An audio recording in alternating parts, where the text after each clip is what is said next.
Hello students, hope you all are doing well. See, previously આપણે તમારા principles of microeconomics એનું unit for distribution of national income એનું chapter to wage recognition એમાં આપણે discuss કરતા હતા about the introductory part જેમાં તમે monetary wages as well as real wages or we can say that combination of monetary plus non-monetary benefits એનું આપણે જે છે એ એક point of view સમજી લીધું. બરાબર, હવે આગળ જે છે એ તમને factors આપેલા છે. બરાબર, કઈ કઈ વસ્તુ જે છે એની ઇમ્પેક્ટ આવે છે રિયલ વેજીસ ઉપર. બરાબર, કારણ કે પરચેસિંગ પાવર હોય કે કોઈ વસ્તુની પોસિબિલિટી છે કે કોઈ વસ્તુની નોન પોસિબિલિટી છે, how it we can say that affects favorably or adversely to us. બરાબર, કેવી રીતે એ કોઈ પણ વસ્તુ જે છે એ આપણને કાં તો ફેવરેબલી એટલે કે કાં તો આપણી તરફેણમાં કામ કરે કાં તો આપણા વિરુદ્ધ છે. બરાબર, એટલે કે એડવર્સલી જતી હોય, આપણી પરિસ્થિતિ જે છે એ અનુસાર ન જતી. સો અહીંયા જે છે એ તમને અમુક વસ્તુઓ આપેલી છે, જોઈએ કેવી રીતે લોકો ડિસ્કસ કરાવડાવે છે આપણને. પહેલું તમને કીધું છે the purchasing power of money. પૈસા જે છે ને એના દ્વારા તમે કેટલી વસ્તુઓ બજારમાંથી ખરીદી શકો છો ને એ ઇમ્પોર્ટન્ટ છે. અને રિયલ વેજીસ જે છે એના ઉપર એવું કહી શકાય કે રિયલ વેજીસ જે છે એના ઉપર આની ઇમ્પેક્ટ આવે છે. તમે તમારા વર્કર્સને જો રિયલ વેજીસ આપતા હોય તો it is well and good or we can say that it is excellent thing. પણ જો તમે નથી આપતા અને તમે ખાલી મોનિટરી વેજીસ આપો છો એ લોકોને, તો એ લોકોની ખરીદ શક્તિ ખૂબ ઓછી હશે, કારણ કે એ લોકો દરેક વસ્તુ અફોર્ડ ન કરી શકે. બરાબર, એના સિવાય પણ તમારે એને અમુક વસ્તુ અમુક બેનિફિટ્સ જે છે એને આપવા પડે. And if you are not giving those benefits to particular your workers, particular your employees, તો તમારા એમ્પ્લોઈઝ જે છે એનો પરચેસિંગ પાવર સાવ એટલે સાવ ઓછો હોય. તો સી પરચેસિંગ પાવર વસ્તુ એવી છે કે તમે ઘણી વખત એવું પણ બનતું હોય કે તમારી બેસિક નીડ્સને પણ ફૂલફિલ ન કરી શકો. અને કારણ એનું એકમાત્ર એટલું છે કે ભાઈ લોકો જે છે એ બજારમાં ચાલતી મોંઘવારી પ્રમાણે જે છે એના એમ્પ્લોઈઝને પૈસા નથી આપતા.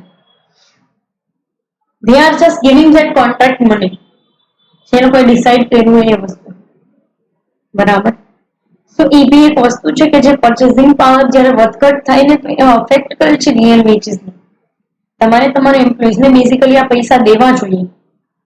ફાઇન. નેક્સ્ટ તમને કીધું છે non monetary benefits. Non monetary benefits real wages ઉપર ઘણી બધી ઇમ્પેક્ટ પાડે છે. જો તમે તમારા એમ્પ્લોઈઝને જે છે એ તમે નોન મોનેટરી બેનિફિટ્સ આપો છો તો એનું લિવિંગ સ્ટાન્ડર્ડ સારું થશે, એનું લિવિંગ સ્ટાન્ડર્ડ સારું થશે તો એ લોકો વધારે સારી રીતે તમારી સાથે કામ કરશે. અને વસ્તુ એવી છે કે એ લોકો તમારી સાથે બેસ્ટ વેથી લોયલ થઈને રહેશે કે ભાઈ આપણી કંપની આપણા માટે આટલું બધું કરે છે તો સામે આપણે કંપની માટે કંઈક કરીએ. બરાબર, સો એ બી એક પર્સપેક્ટિવ છે જેને આપણે ધ્યાનમાં લેવું જોઈએ. બરાબર, સો નોન મોનેટરી બેનિફિટ્સ તમને એ વેથી આપેલા છે. ફાઇન. નેક્સ્ટ તમને કહે છે possibility or impossibilities of additional income. Real wages ઉપર ઇફેક્ટ એ વસ્તુની આવે કે એડિશનલ ઇન્કમ તમારા એમ્પ્લોય લોકોને ક્યાંયથી જનરેટ થાય છે કે નથી થતી. જો તમારા એમ્પ્લોય પાસે પોસિબિલિટી છે ઓવરટાઈમ કરીને વધારે પડતા પૈસા કમાવાની અને તમે એને ઓવરટાઈમમાં જાજા જે છે એ કલાકના પૈસા આપો છો, તો એ વ્યક્તિ જે છે એને તમે કદાચ રિયલ વેજીસ નહીં પ્રોવાઈડ કરો તો ચાલશે. પણ જે વ્યક્તિ એ એડિશનલ ઇન્કમ જે છે એને ગેઇન કરવા માટે એબલ જ નથી, જે વ્યક્તિ એ એડિશનલ ઇન્કમ નહીં જ લઈ શકે, બરાબર, તો સિમ્પલી તમારે એને રિયલ વેજીસ આપવા પડશે. અને દરેક વ્યક્તિ તો સરખા ન પણ હોય, દરેકને એ સરખી વસ્તુ જનરેટ ન પણ થતી હોય. ફાઇન. સો એ એક કન્સેપ્ટ તમને અહીંયા આપેલો છે. નેક્સ્ટ તમને કીધું છે certainty or uncertainty of work or employment. તમારી પાસે છે ને તમારી નોકરીની સિક્યુરિટી હોય ને કે ભાઈ આટલા વર્ષ સુધી એ લોકો તમને કાઢી જ નહીં શકે તમારા કામમાંથી, તમને જોબ ઉપરથી કાઢી જ નહીં શકે, તો તમે જે છે તો તમારી પાસે એવું કહી શકાય કે પોસિબિલિટી છે એડિશનલ ઇન્કમ જે છે એને ગેઇન કરવાની. યસ ઓર નો?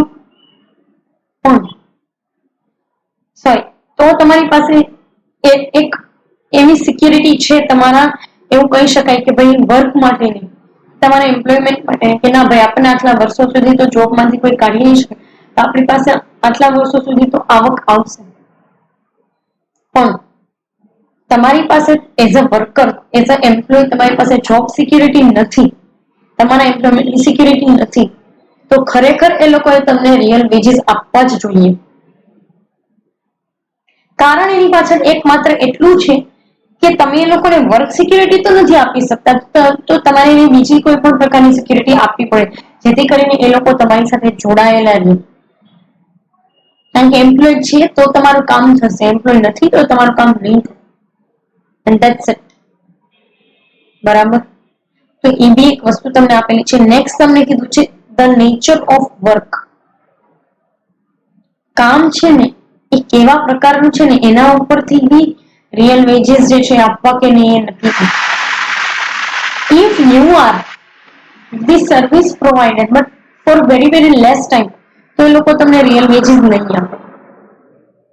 બરાબર? તમે જો ઓછા સમય માટે સર્વિસ એ લોકોને આપવાના છો તો એ લોકો રિયલ વેજીસ નહીં આપે. કારણ કે એ લોકોને ખબર છે કે તમે જ્યારે બી તમને એના કરતા બીજી સારી ઓપોર્ચ્યુનિટીઝ મળશે તો યુ વિલ લીવ. બરાબર? તો તમે જતા રહેશો, એવું એ લોકોને ખ્યાલ છે જ, તો એ તમને નહીં આપે. પણ એમને ખબર છે કે તમારા વગર એની કંપનીની અંદર એક પણ વસ્તુ ચાલી શકે એમ નથી, તો એ લોકો તમને monetary plus non monetary benefits બે આપશે અને બહુ સારા વેની અંદર આપશે, બહુ સારી રીતે જે છે એ તમને પ્રોવાઈડ કરશે. કારણ એની પાછળ એકમાત્ર એટલું જ છે કે તમે જે છે એ લોકો માટે લાંબા સમય સુધી કામ કરશો અને તમે એનું દરેક કામ કરીને આપશો. બરાબર? તો એક વસ્તુ છે. નેક્સ્ટ તમને કીધું છે personal and social Prestige of the job. બરાબર? પર્સનલ અને સોશિયલ પ્રેસ્ટીજ. સી જોબ તમે કેવી કરો છો ને એની સાથે પ્રેસ્ટીજ સંકળાયેલી હોય છે. અને એક વસ્તુ એ બી છે કે તમે કઈ પોઝિશન ઉપર કામ કરો છો ને એના બેઝિસ ઉપરથી બી જે છે એ તમને રિયલ વેજીસ મળવા પાત્ર છે. તમે જો કંપનીના એવા વ્યક્તિ હશો કે જેના વગર કંપની ચાલશે જ નહીં, તો એ લોકો તમને સારા રિયલ વેજીસ આપશે. અને તમારા વગર કામ ચાલે એવું છે ને તમે કોઈ એવું કંપનીને પ્રોડક્ટિવિટી જનરેટ કરી નથી આપતું, તો એ કદાચ તમને નહીં આપે રિયલ વેજીસ. અને બીજી વસ્તુ એ છે કે તમે જે જોબ ઉપર કામ કરો છો એ જગ્યાએ કંપની તમને રાખવા માંગે જ છે, લાંબા સમય સુધી એવું ઈચ્છે છે કે તમે જોડાયેલા રહ્યો કંપની સાથે. બરાબર? તો એ સોશિયલ પ્રેસ્ટીજ જે છે ને એ પણ એક રિયલ વેજીસ નો ભાગ જ છે. એ લોકો તમને જે સારી રીતે ટ્રીટ કરે છે ને એ રિયલ વેજીસ નો જ ભાગ છે. બરાબર? Let us discuss about the future prospects because it was skipped.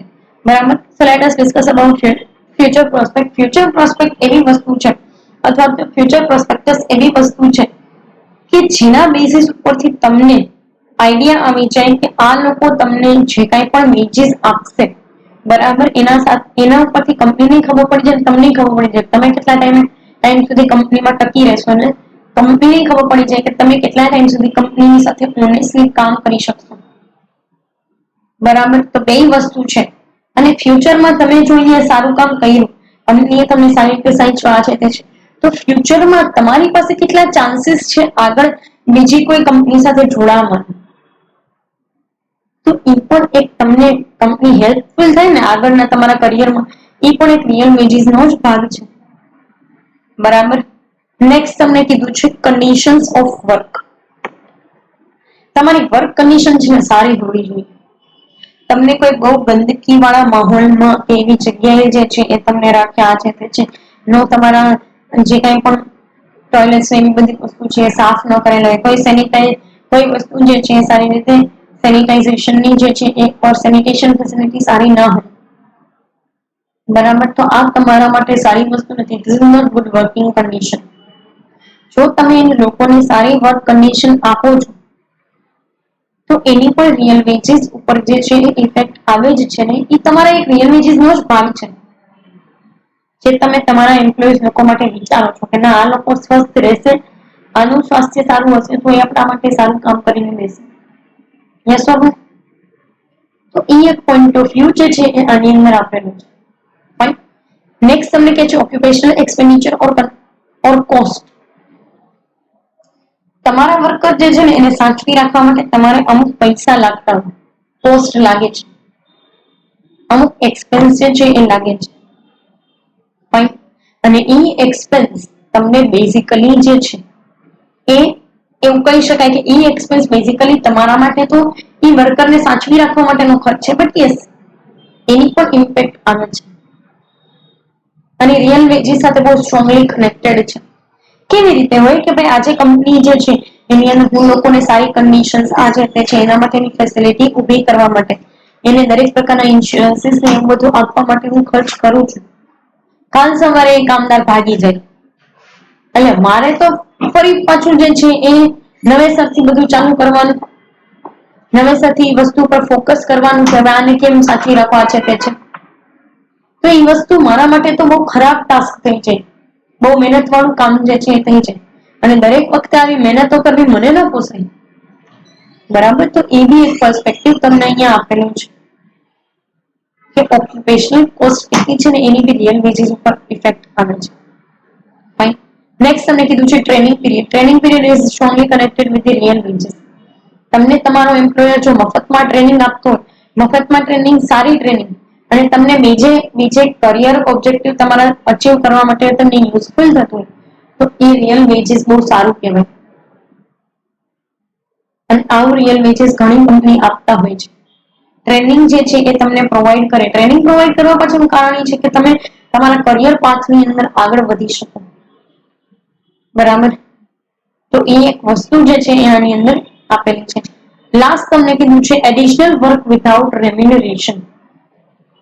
બરાબર. કોઈ વ્યક્તિ જે છે એ તમને કંપનીની અંદર વિધાઉટ એની રેમ્યુનરેશન કોઈ પણ પૈસા લીધા વગર તમને જે છે એને સારી રીતે ટ્રીટ કરો છો ને તમને મફતમાં કામ કરી દે છે, તો તમારે આવા લોકોને તો સારી રીતે સાચવવા જ પડે ને આવા લોકો માટે તમારી રિયલ વેજીસ જે છે એનો એક્સપેન્સ પણ કરવો જ પડે. તો તમને જે છે એ લોકો તો તમે એના માટે કઈક પ્રોડક્ટિવિટી જે છે એ ક્રિએટ કરી બતાવે. યસ ઓર નો? તો એ એક પર્સપેક્ટિવ જે છે એ અહીંયા આપેલું છે કે ભાઈ એડિશનલ વર્ક કોઈ વ્યક્તિ કરી આપે છે એ પણ કોઈ પૈસા વગર, તો યસ રિયલ વેજીસ તમારે એને આપવું જ જોઈએ, કમ્પલસરી આપવું જોઈએ. તો એ તમારાથી સેટિસ્ફાઈ રહેશે, તો તમારી સાથે ઓનેસ્ટલી રહેશે, તો તમારા કંપની માટે આના કરતા વધારે જે છે એ કામ કરી દેશે. સો એ એક વસ્તુ જે છે એ આની અંદર આપેલી છે. So this is all about the factors affecting to real wages. બરાબર. રિયલ વેજીસ જે છે એને અફેક્ટ કરતા ફેક્ટર્સ જે છે એના વિશે આ લોકો વાત કરે છે.